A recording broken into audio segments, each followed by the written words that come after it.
Today's Zippo is going to be this Hooter. Nice pocket worn on this matte orange classic Zippo. Going to be stamped for 2004. But as you can see, just the edges of the paint coming off, as you commonly see with these matte Zippos.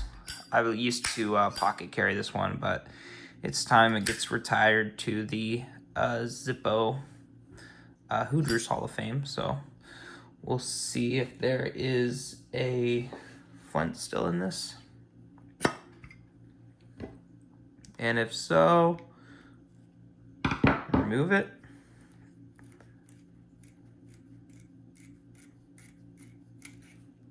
And there is. Beautiful Zippo. Definitely had my fun pocket carrying it as well. Bought it used, so no surprise there. And still has that click. Nothing on the back. A beautiful Zippo. Deuces.